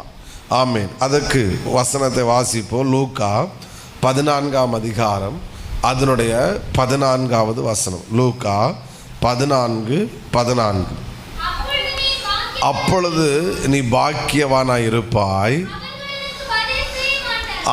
மனிதர்கள் உனக்கு பதில் செய்ய மாட்டார்கள், நீதிமான்களின் உயிர்த்தெழுதலில் நீ இந்த உலக ஓட்டத்துக்கு நீதிமான்களின் உயிர்த்தெழுதல் உனக்கு என்ன செய்யப்படும், பதில் அளிக்கப்படும். அந்த பிரதிபலனை மனுஷன் அல்ல, கர்த்தரே உனக்கு தருவார். சத்தமாமே. அப்போ நீதிமானுடைய உயிர்த்தெழுதல், இயேசுடைய வருகையில் நீதிமான்கள் உயிர்த்தெழுவார்கள். அந்த உயிர்த்தெழுதலுக்கு பிறகு நாம் அந்த நியாயாசனத்துக்கு முன்பாக ஸ்தோத்திரம் நிற்போம். நியாயாசனம் என்றால் அந்த அவர் பிரதிபலன் கொடுக்கிற ஆசனத்து முன்பு நின்று அன்றைக்கு நாம் இந்த உலகத்தில் ஓடின ஓட்டத்திற்கான பிரதிபலன்களை கர்த்தர் நிச்சயமாக என்ன செய்வார், தருவார். சத்தம் முறையிலேயே சொல்லுங்க பார்க்கலாம். நீதிமான்கள் எப்பொழுது உயிர் தழும்புவார்கள்? அடுத்த கேள்வி வரலாம். நீதிமான்கள் எப்பொழுது உயிர் தழும்புவார்கள்? 1 தெசலோனிக்கேயர் 4ஆம் அதிகாரம் 16 முதல் 18 வரைக்கும் வரும்போது, ஆமீன், தேவன் பிரதான தூதனுடைய சத்தத்தோடும் தேவ காலத்தோடும் வானத்திலிருந்து என்ன செய்வார், வரும். அப்பொழுது கிறிஸ்துவுக்குள் மரித்தவர்கள் உயிர். டே சத்தமாக ஒரு ஆமேன்னு சொல்லுங்க பார்க்கலாம். இந்த மஞ்சள் சட்டை பிடிச்சாங்க உட்காரு, அந்த மஞ்சள் பெரிய மஞ்சள் சட்டை. ஆமே, சீக்கிரம் சத்தம் ஒரு சொல்லுங்க பார்க்கலாம். 1 தெசலோனிக்கேயர் 4ஆம் அதிகாரம் அதனுடைய 16ஆம் வசனத்தை வாசிங்கள். ஏனெனில் கர்த்தர் தாமே ஆரவாரத்தோடும் சத்தத்தோடும் இறங்கி வருவார். அப்பொழுது கிறிஸ்துவுக்குள் மரித்தவர்கள், யாருக்குள் மரித்தவர்கள்? கிறிஸ்துவுக்குள் மரித்தவர்கள் தான் நீதிமான்கள் உயிரோடு எழும்பார். அப்பொழுதுதான் அதன் பிறகுதான் பிரதிபலன் அளிக்கும். இங்கே 3 சத்தம் சொல்லப்படும், அதை நான் சொல்லிடுறேன். 3 சத்தம். என்ன சத்தம்? எல்லாரும் சேர்ந்து சொல்லுங்க பார்க்கலாம். 1 16ஆம் வசனம். 1 எல்லாரும் சேர்ந்து சொல்ல சொன்னேன். ஆரவார சத்தம். நீங்கள் ஆரவார சத்தத்தை எப்படி தர்மா சொல்றிய? உறங்கி சொல்றிய. அந்த ஆரவார சத்தத்துக்கு வேல்யூவே இல்லை. எல்லாரும் சத்தமாக ஆண்களும் சேர்ந்து சொல்லுங்க. பச்சளா இவ்வளோ நேரம் எங்கே முழுக்கி வச்சிருந்தீங்க அந்த சத்தத்தை? ஆரவார சத்தம். 2வது, ஆண்கள் பகுதியில் சத்தம் இல்லை. சோத்திரம். கல்கோணா முட்டாய் ஏதாவது உள்ளே இருந்துச்சுன்னா சாப்பிட்டு உள்ளே இறக்கிட்டு நீங்களும் சொல்லுங்க. எப்படி? பிரதான தூதோட சத்தம். அடுத்து 3வது தேவ எக்காலம். ஒரு ஆமேன்னு சொல்லுங்க பார்க்கலாம். சத்தத்தை உயர்த்தி ஹல்லேலூயா. ஆமே. 3 சத்தமும் 3 அர்த்தத்தை குறிக்கிறது, அல்லது 3 சத்தம் 3 காரியங்களை செய்கிறது. 1 ஒரு பெரிய ஒரு ஆரவார சத்தம். இந்த சத்தம் தொனிக்கும் போது மரித்து போன கிறிஸ்துவுக்கு மரித்த அத்தனை பரிசுத்தவான்களும் உயிரோடு எழும்புவார்கள். ஹல்லேலூயா. அவங்க எங்கே மரித்தாலும் சரி, கடலில் மரித்தாலும் சரி, சோதர ஆகாயத்தில் மரித்தாலும் சரி, அடக்கம் பண்ணாலும் சரி, எப்படி மரித்தாலும் சரி, இந்த சத்தம் தொனிக்கும் போது அதான் கிறிஸ்துவுக்குள் மரித்த. இன்னொரு இடத்துல இருக்கு, கிறிஸ்துவானவர் உங்களுக்குள் வாசமாக இருக்கிறார். சோத்திரம். அதனால தான் இயேசு ஒருவர் ரட்சிக்கப்படும், அவனுக்குள் இயேசு வருகிறார். சத்தமோ ராமே. அதனால தான் அடக்கம் பண்ணும்போது அந்த சரீரத்தை விதைக்கிறோம் என்று நாம் அடக்கம். அப்போ இந்த ஆரவார சத்தம் தொனிக்கும் போது ஆமே மரித்து போன அத்தனை பரிசுத்தவான்கள் என்ன செய்வார்கள்? உயிரோடு எழும்புவார்கள். இது ஆரவார சத்தம். 2வது பிரதான தூதனை. இது அடுத்து தூதனுடைய சத்தம். தூதனுடைய சத்தம் எதுக்கென்றால் கவனிங்க, அதாவது கிறிஸ்துவுக்குள் மரித்த உயிரோடு எழும்பும்போது நீங்கள் கவனிச்சிங்கன்னா மோசையின் சரீரத்தை குறித்து சாத்தான் உரிமை பாராட்ட என்ன செஞ்சான்? வந்தான். அதே போல் இந்த பரிசுத்தவான்கள் மரிக்கும் போது ஏதோ இவரிடத்தில் சில குறைகளோ தவறுகளோ ஏதோ பிழைகளோ காணப்பட்டால் அதை எடுத்து வச்சு அந்த சரீரத்துக்காக உரிமை பாராட்டுவதற்காக சாத்தான் என்ன செய்வான்? வருவான். அப்பொழுது சாத்தானை கடிந்து கொள்வதற்காக போடப்படுகிற சத்தம் தான் யாருடைய சத்தம்? தூதனுடைய சத்தம். அதான் மரிக்கும் போது கூட அந்த நாட்களில் கூட கர்த்தருடைய கிருபை வெளிப்படும். நீங்கள் 1 பேதுரு 1ஆம் அதிகாரம் 13வது வசனம் வாசிங்க. 1 பேதுரு 1:13. கடைசியில் நடக்கிற இந்த வார்த்தை இந்த வசனம் ரொம்ப முக்கியம். ஆகையால் நீங்கள் உங்கள் மனதின் அறையை கட்டி கொண்டு தெளிந்த புத்தி உள்ளவர்களாக இருந்து மத்திய ஆகத்தில் இயேசு கிறிஸ்து வெளிப்படும் போது உங்களுக்கு அளிக்கப்படும் கிருபை. இது என்ன கிருபை? கடைசி நாட்களில் ஒருவேளை நாம் கிறிஸ்துவுக்குள் மரித்தாலும் நம்முடைய சரீரத்தை குறித்து சாத்தான் ஏதோ சில பிள்ளைகள் இருந்தால் குற்றம் சாட்டினால் சாத்தானை கடிந்து கொள்வான். அது நமக்கு அளிக்கப்படுகிற கிருபை. ஆமென். அந்த கிருபையின் மேல் எப்படிப்பட்டவர்களாயிருங்கள்? பூரண நம்பிக்கை உள்ளவர்களாயிருங்கள். நல்லா, ஒருவனும் பரலோகத்து போவதை சாத்தான் விரும்புவதே கிடையாது. அதற்காக சாத்தான் எதை கொடுக்கவும் ஆயத்தம், எதையும் எடுக்கவும் ஆயத்தம். ஹலோ, உனக்கு இதை கொடுத்து நீ பரலோகத்து தடையாப்பட தடுவான். இதை எடுத்தா இவனை அழிச்சிடலான்னா எடுத்துருவான். அதனால நம்ம ரொம்ப முக்கியம். பிரைஸ் தி லார்ட், ஹல்லேலூயா. அப்போது முதல் சத்தம் ஆரவார சத்தம், இது மரித்தவர் எழும்புவதற்காக. தூதனுடைய சத்தம், இது சாத்தானை கடிந்து கொள்வதற்காக. மூன்றாவது ஒரு சத்தம், அது எக்கால சத்தம். ஒரு அல்லேலூயா சொல்லுங்க பார்க்கலாம். இது எதற்காக? 1 கொரிந்தியர் 15ஆம் அதிகாரம் 51, 52 வாசிக்கும் போது இதோ ஒரு ரகசியத்தை அறிவிக்கிறேன். 1 கொரிந்தியர் 15, 51, 52. இதோ ஒரு ரகசியத்தை உங்களுக்கு அறிவிக்கிறேன். நாம் எல்லாரும் நித்திரை அடைவதில்லை, ஆகிலும் கடைசி எக்கால சத்தம், எக்காலம் தொனிக்கும் போது ஒரு நிமிஷத்திலே, ஒரு இமைப்பொழுதிலே நாம் எல்லாரும் மறுரூபமாக்கப்படுவோம். 52, எக்காலம் தொனிக்கும், அப்பொழுது மரித்தோர் அழிவில்லாததாக எழுந்திருப்பார்கள், நாமும் என்ன செய்யப்படுவோம்? மறுரூபமாக. இப்போ எக்கால சத்தம் தொனிக்கும் போது ஆமென், உயிரோடு இருக்கிறவர்கள், உயிரோடு இருக்கிற பரிசுத்தவான்கள் எக்கால சத்தம் தொனிக்கும் போது அவர்களும் தேவனோடு கூட எடுத்துக்கொள்ளப்படுவார்கள். அதனால தான் இன்றைக்கி பாடின எக்கால சத்தம் வானில் தொனித்திடவே. ஆமேன். ஒரு ஆமேன் சொல்லுங்க. ஒரு நாள் எக்கால சத்தம் தொனிக்க போகிறது. அன்றைக்கு நாம் உயிரோடு இருந்தால் அந்த சத்தம் நம்முடைய காதுகளில் தொனிக்கும். இந்த சத்தம் தொனிக்கும் போது நாம் மறுரூபமாக்கப்பட்டு அவரோடு கூட எடுத்துக்கொள்ளப்படுவோம். புரிகிறவங்க சத்தமாய் புரிகிறவங்க இல்லை, விசுவாசிக்கிறவங்களுக்கு ஆமேன் வேற மாதிரி வந்திருக்கணுமே.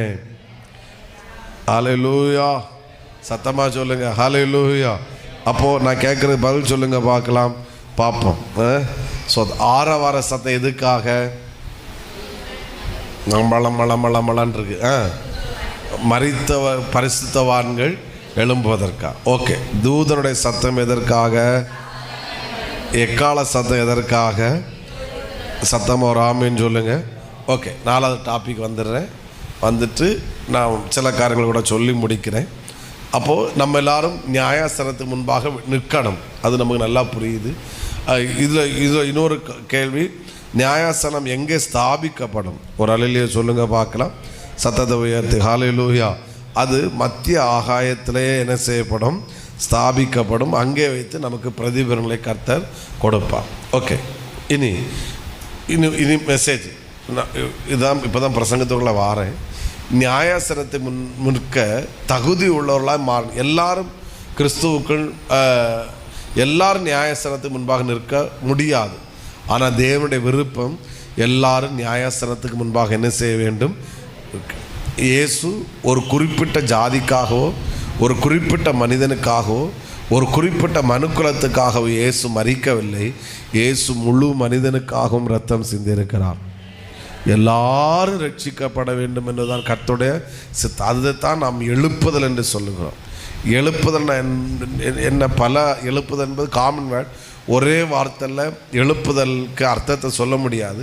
ஆனால் அதில் ஒரு பகுதி என்னென்னா, முழு மனுக்குலமும் ரட்சிக்கப்படுவதும், அதாவது பாவத்துக்கு நேராக விக்கிரகத்துக்கு நேராக செல்லுகிற முழு மனுக்குலமும் தேவனை ஆராதிப்பதையே நாம் என்ன செய்கிறோம்? எழுப்புதல்னு சொல்கிறோம். 140 கோடி ஜனங்களும் இயேசுவை நிச்சயமாய் கர்த்தரை ஆராதிப்பார்கள். நான் அதை விசுவாசிக்கிறேன்.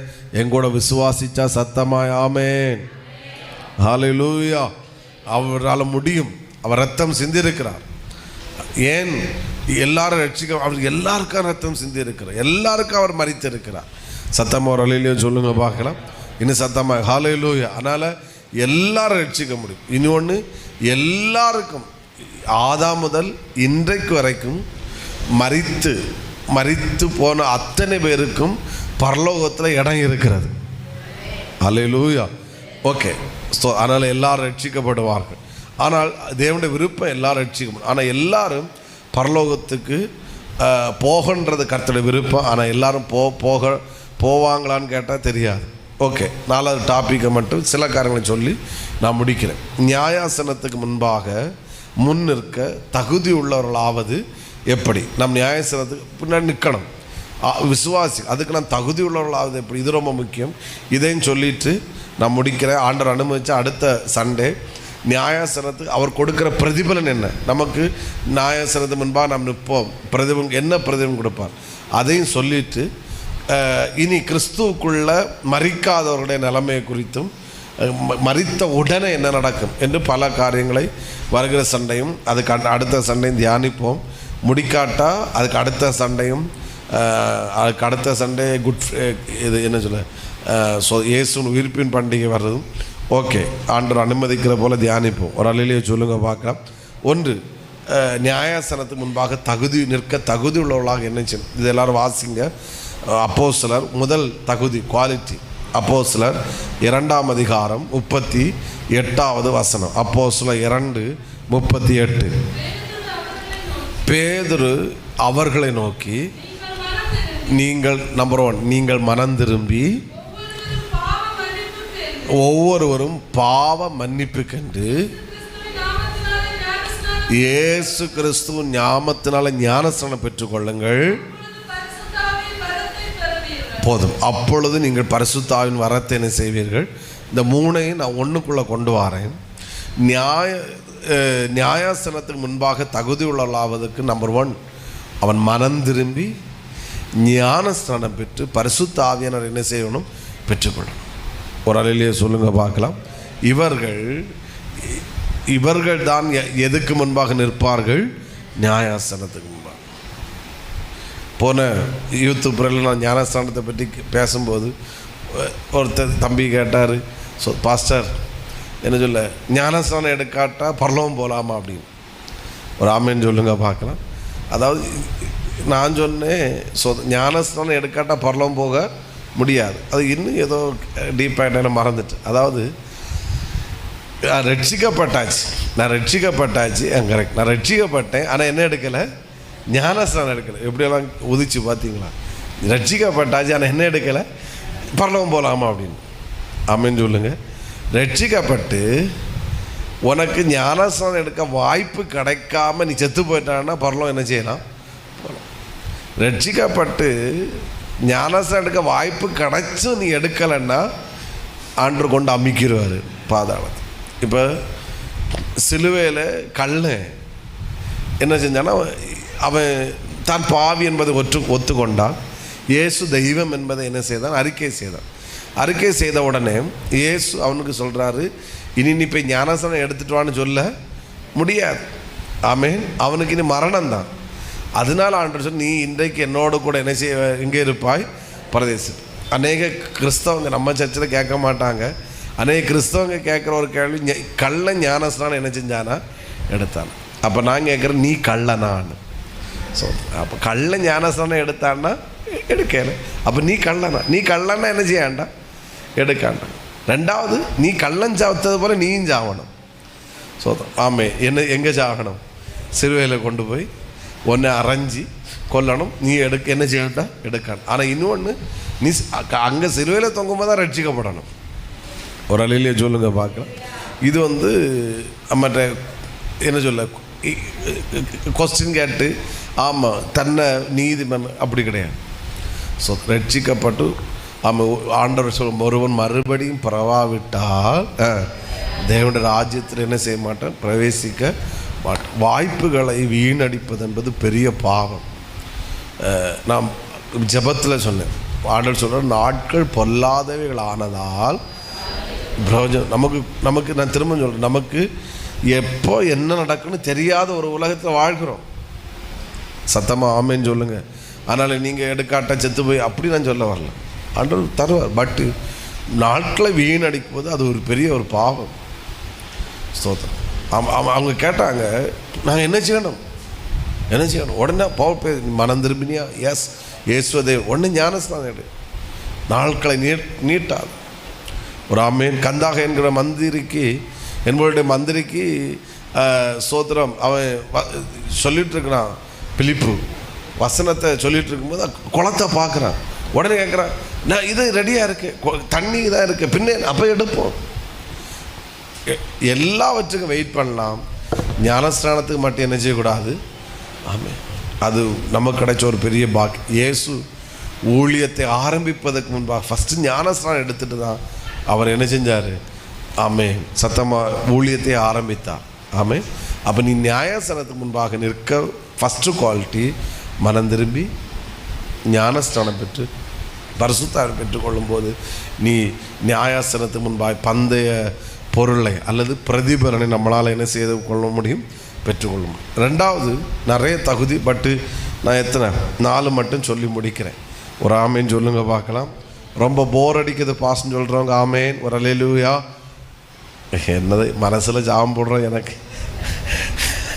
1 தெசலோனிக்கர் 5ஆம் அதிகாரம் 23ஆம் வசனம். 1 தெசலோனிக்கர் 5. சமாதானத்தின் தேவன் தாமே உங்களை முற்றிலும் பரிசுத்தமாக்குவாராக. உங்கள் ஆவி ஆத்துமா சரீரம் முழுவதும் நம்முடைய கர்த்தராகிய இயேசு கிறிஸ்து வரும்போது குற்றமற்றதாக இருக்கும்படி என்ன செய்யப்படுவதாக, காக்கப்படுவதாக. அல்லேலூயா. இது நிறைய உண்டு, பட்டு எப்படி இதில் எல்லாத்தையும் கனெக்ட் பண்ணுறேன். இப்போ ரட்சிக்கப்பட்டாச்சு, ஞானஸ்நானம் பெற்றாச்சு, பரிசுத்தாவியம் பெற்றாச்சு. இனி எனக்கு மனம் போல் என்ன செய்யலாம், வாழலான்னா முடியாது. இந்த ரட்சிப்பு என்பது நாட் ஒன் டே ப்ராசஸ். இது ஒரு நாள் அல்ல. இது இப்போ எக்ஸாம்பிள், இப்போ நான் சென்னைக்கு போகிறேன்னு வச்சுக்கோ, ஒரு உதாரணத்துக்கு சென்னைக்கு போகிறேன்னா என்னென்னா, இப்போ ட்ரெயினில் ஏறிட்டேன், ட்ரெயினில் என்ன செஞ்சாச்சு, ஏறாச்சு. இது ரட்சிக்கப்பட்டேன்றதுக்கு அடையாளம். இந்த ரட்சிப்பு எப்போ பூரணம் ஆகுன்னா, நான் எப்போ சென்னையில் போய் இறங்குறேன்னா அப்போ தான் இந்த ரட்சிப்பு என்ன செய்யுது, பூரணமாக. அது வரைக்கும் இந்த ரட்சிப்பை பெற்றுக்கொண்டு நான் என் வாழ்க்கையில் நான் பிரயாணம் பண்ணி கொண்டு இருக்கிறேன். இடையில இறங்க வாய்ப்புண்டு, அதுக்கு பேர் பின்மாற்றம். ஆமேன்னு சொல்லுங்க பார்க்கலாம். சோத்திரம். எதாவது நடக்க வாய்ப்பு. அதனால் அந்த இந்த அதுக்காக தான் இந்த வசனம் இருக்கு எடுத்தோம்.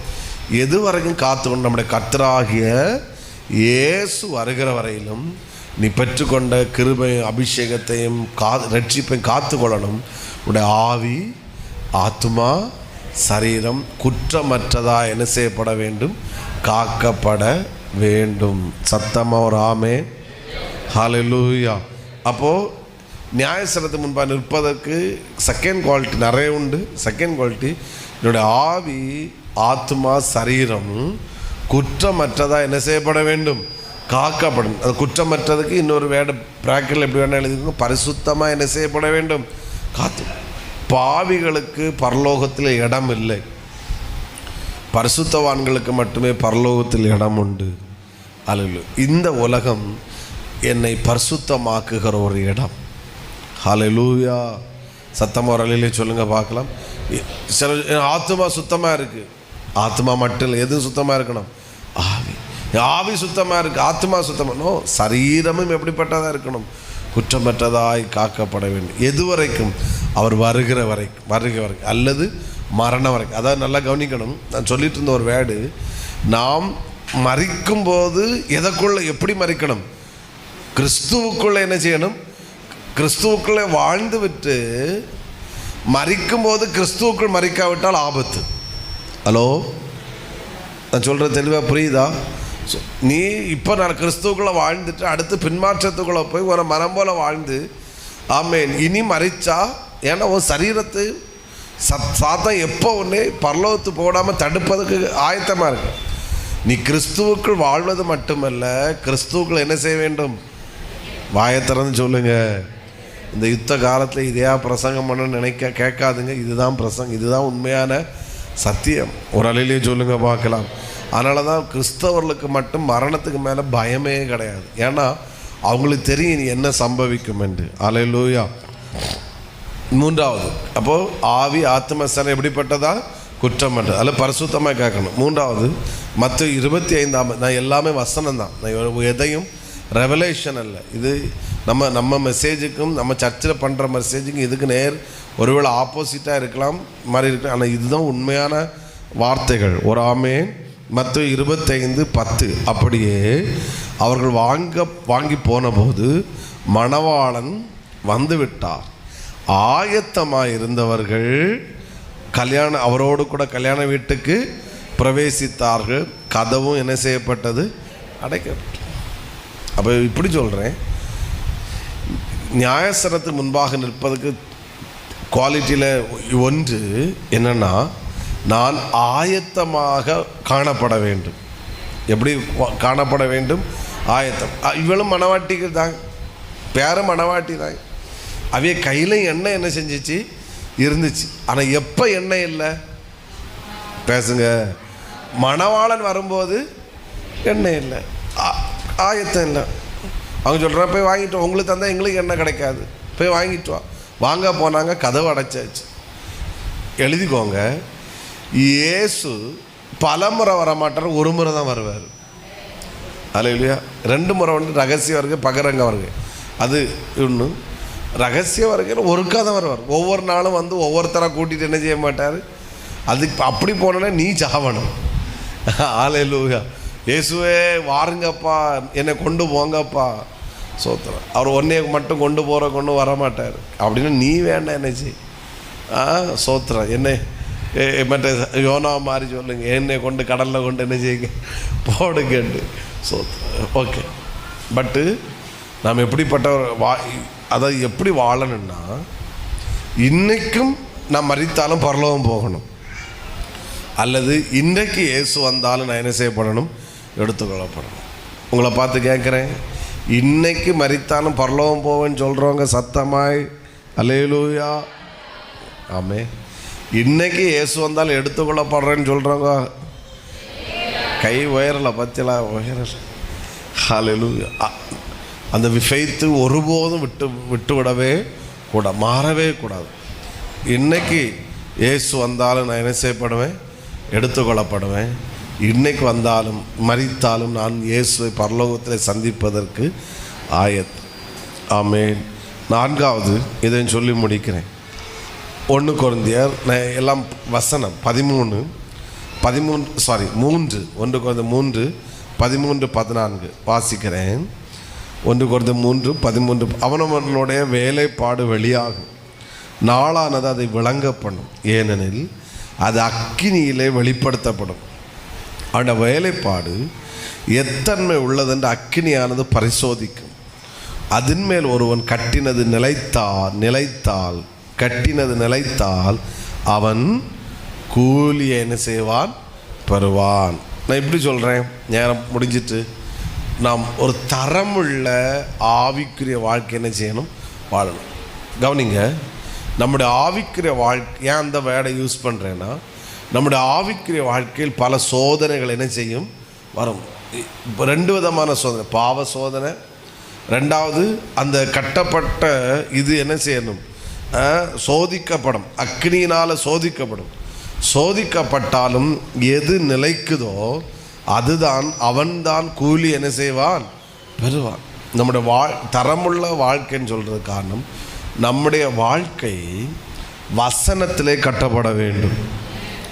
நாம் ஒரு தரமுள்ள ஆவிக்கிறோம். நமக்கு ஒரு பர்சனல் லைஃப் ப்ரேயர் இருக்கணும், நமக்கு உறவு இருக்கணும், நமக்கு ஒரு என்ன சொல்ல ஆண்டவருடைய சத்தத்தை நம்ம கேட்கணும். எனக்கு ஆண்டவருக்கும் தனியான ஸ்பெஷல் ரிலேஷன்ஷிப் என்ன செய்யணும்?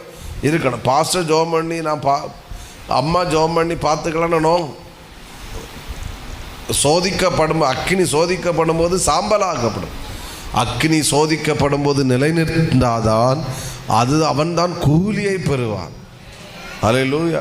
கண்டிப்பாக சோதனைகள் வரும், கண்டிப்பாக பிரச்சனைகள் வரும். அதில் நிலைநிற்கணும், உறுதியாக இருக்கணும். ஆமென் சொல்லுங்க பார்க்கலாம். பிரச்சனைகள் பாடுகள் நம்மை அழிக்கக்கூடாது. அதில் நாம் பக்குவம் உள்ளவர்களாய் காணப்பட கர்த்தர் கிருபை செய்வாராக. அப்போது 4 காரியம் சொன்னேன். 1, மனம் திரும்பி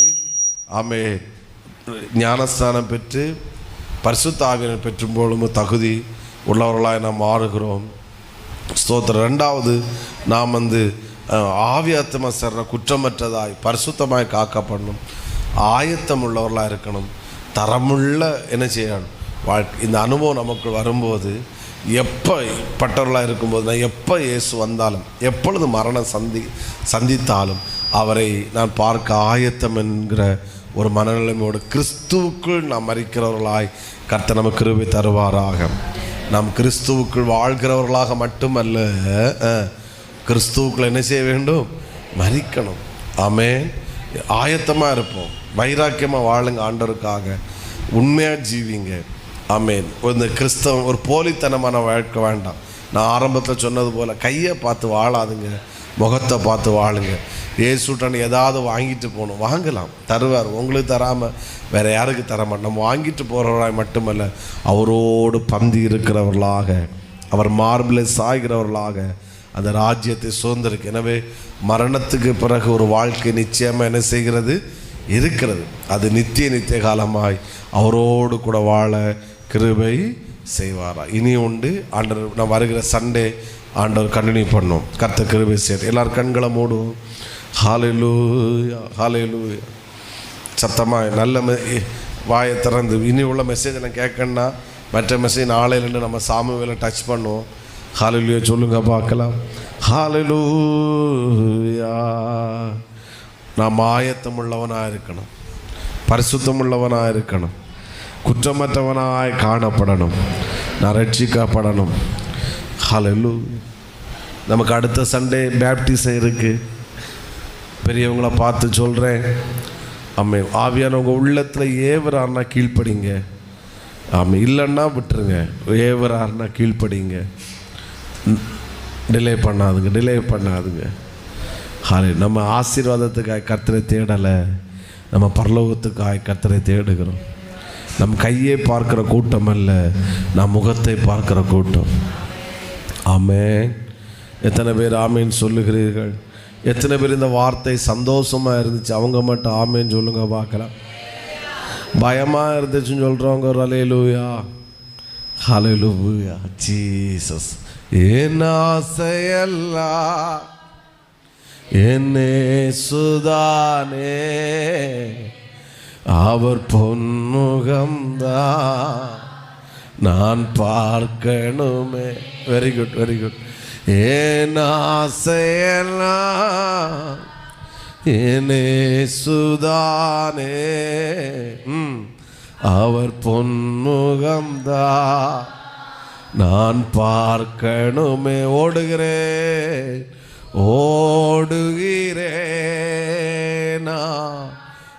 ஓடுகிறேன்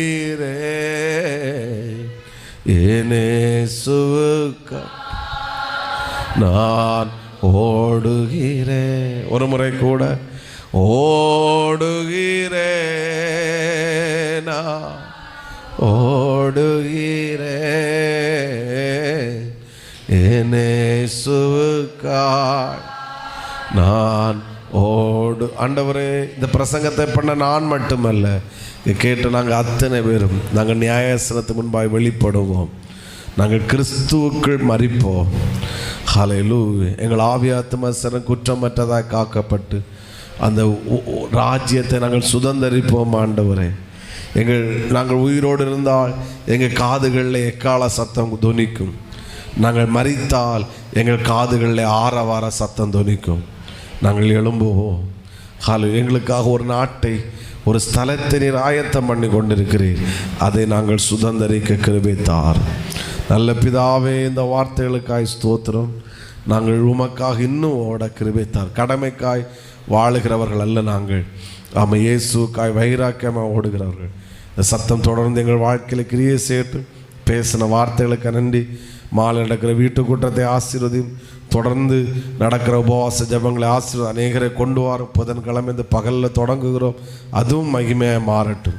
எல்லா துதிகனமை உமக்கே செலுத்துகிறோம் இயேசுவின் நாமத்தில் பிதாவே. என் ஆத்துமாவே கர்த்தரை ஸ்தோத்திரி, என் முழமையுடைய பரிசுத்த நாமத்தை ஸ்தோத்திரி. என் ஆத்துமாவே கர்த்தரை ஸ்தோத்திரி, கர்த்தர் செய்த சகல உபகாரங்களை மறவாதே. ஆமென். ஹல்லேலூயா, ஹல்லேலூயா, ஹல்லேலூயா. God bless you. ஆமென். கர்த்தர் உங்களை ஆசீர்வதிப்பார். மாலை வீட்டு கூட்டத்தை